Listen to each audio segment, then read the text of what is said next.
Bien, continuamos con más en la revista El Día y vamos a tocar un tema de que toda la semana en realidad lo hemos estado tocando. Violaciones a menores de edad y está realmente causando furor en nuestra población. Tenemos invitados especiales, el diputado Benigno Vargas, y le vamos a dar la bienvenida. Es un gusto tenerlo siempre. Buenos días y agradecer a Olivisión por hacernos parte de este debate nacional.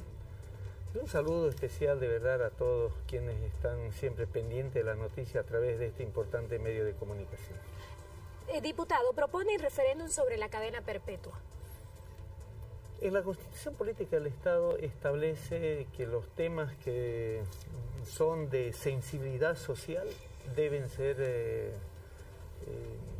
puestos a consideración del soberano, y en este caso quien ejerce la democracia directa es solamente el soberano, y por tanto consideramos de que debe ser el ciudadano quien deba definir esto, porque realmente las violaciones, los hechos de gente psicópata, vamos a decir así, no sé qué más calificarlo, pero es extremadamente doloroso, que siembra luto en niñas, niños, que van dañando de por vida.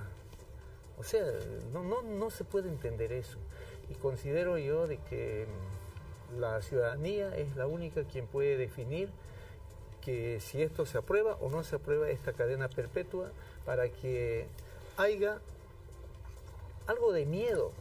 Diputado, estamos hablando que en conclusiones en el año 2016, en junio más o menos, ya vamos a cumplir un año, la Cumbre Nacional de Justicia aprobó avanzar hacia la instauración de la cadena perpetua. Estamos hablando de que hasta por el momento el Parlamento trata el proyecto del Código del Sistema Penal en la que le estipula una serie de reformas al respecto. Hasta hoy, ¿se ha habido avances? Existe avances, pero reitero, los temas que van a cambiar estructuras de fondo, en la misma Constitución establece que deben ser puestos a referéndum. Y estamos hablando de eso. Entonces creo de que no se está vulnerando un derecho del soberano, que en este caso es a cambiar una estructura de cómo está la justicia en Bolivia, y eso sí amerita que tiene que pasar a un referéndum. En este caso la consideración que debería ser la cadena perpetua. Vemos casos, por ejemplo, en Cochabamba, en la ciudad de Cochabamba, vemos un caso de una niña que la violaron un abuelo y un padrastro, el abuelastro y el padrastro. Vemos otro caso, también ella tenía un año, vemos otro caso que lo dimos precisamente hoy en Noticias, de una niña de 13 años. Y vemos a diario casos así. El vicepresidente del Estado, Álvaro García Linera, dijo en un discurso en la localidad de Viacha que se encontraba muy molesto ante esta situación. Y ahí fue donde llama al referéndum.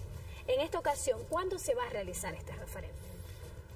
En el debate de que se está llevando del nuevo sistema del Código Penal, una vez que se apruebe este código, en la misma asamblea seguramente vamos a definir si ya se irá trabajando algún mecanismo, alguna propuesta, y viendo también la agenda, ¿no? La agenda legislativa para poder entrar en aquello. Entonces, una vez que se apruebe por ley ese referendo, ya es a que el órgano electoral organice y convoque a ese referéndum. La cadena perpetua sería un castigo a los violadores de menores en caso que terminen en muerte únicamente. Yo considero que se va a hacer todo un análisis todavía, ¿no? No podría adelantar, no podría atreverme a señalar ya una definición, pero de que debe ir a parar en quienes abusan a extremos a gente menor de edad, eso sí, debe ser para ellos.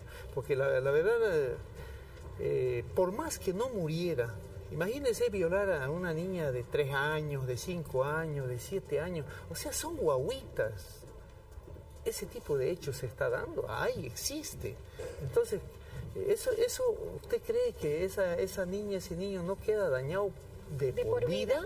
Quedan con trauma. Es lo mismo, ¿de qué sirve? O sea, ya no tiene razón. Y yo no considero solamente en el caso de que muera, sino el que haya cometido ese delito debe ser tipificado con esa pena para que sea sujeto de la cadena perpetua. Perfecto, diputado, aprovechando lo que también está acá, sabemos que este 24 de mayo, el día de hoy, está arrancamos con lo que es el Día contra el Racismo y toda forma de discriminación. Estamos hablando de la ley número 045. Bueno, primero, en Bolivia se ha instaurado una especie de peleas en interregiones, y eso ha sido iniciado desde el año 2003, cuando se hace esta pelea en la Plaza 24 de septiembre, precisamente el 17 de octubre, cuando concluía un ciclo de lucha a una resistencia presidencial que hacía el presidente Gonzalo Sánchez Lozada y su gobierno, de no escuchar a la población para no vender nuestro gas supuestamente a Estados Unidos vía Chile. Entonces, comienza de ahí. A partir de ahí, un 22 de junio del año 2004, el Comité Pro Santa Cruz, a la cabeza del señor Rubén Costas, han hecho un cabildo acá en Santa Cruz y han dicho: vamos a reemplazar la agenda de octubre en todo Bolivia para plantear el tema de autonomías y otra cosa. Entonces, de ahí comienza, a partir de una correlación de fuerzas aparentemente para querer mandar en el Estado. Y esto fue lo que ha empezado a provocar. Esa es la raíz, el inicio. Ya en lo sucesivo han planteado la elección de prefectos, se lo hizo una selección porque en la ley no tenían competencias. Luego las elecciones de asambleístas para Asamblea Constituyente el 2 de julio del 2006, donde también se hizo referéndum por las autonomías, y erróneamente el resto ha hecho que se vote por el no, cuando quien habla había dicho: vamos a eso, no tengamos miedo. Pero lamentablemente la mayoría fue por eso, y eso divide como que en 4 departamentos gana el sí y en el resto el no. Y esto fue otra de las banderas políticas que generó. Entonces, en el fondo, ya fue quién manda aquí, quién manda allá, y comienza esta discriminación a la gente de las otras regiones y decir que aquí no va a venir a mandar nadie. Entonces, fíjese usted que llegó al fondo de que durante todo el proceso de la Asamblea Constituyente quisieron manejar a la manera que quisieron, pero no se pudo, y finalmente, cuando se entrega la Constitución, el proyecto, el 14 de diciembre del 2007, ¿qué es lo que sucede? Comienzan ya la reacción en contra de un proyecto de ley, de Constitución, y que ha terminado primero con un bloqueo de caminos durante 22 días, toma de aeropuertos, impedir que llegue el presidente a cualquier lugar del Estado.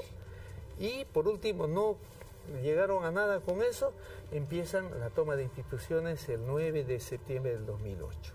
¿En qué concluyó eso? Un bloqueo de caminos por campesinos que hemos tenido que hacer para no enfrentarnos, y finalmente retrocedieron quienes golpearon policías, asaltaron a las instituciones que estaban en función, han tomado de hecho un conjunto de cosas y el saqueo que han hecho, ¿no? Sin duda, ¿no? Sin duda hay muchos avances en la ley 045 en toda forma de discriminación y racismo. Puedo concluir yo en que se fue a un referéndum queriendo revocar al líder de este proceso de cambio, a don Evo Morales.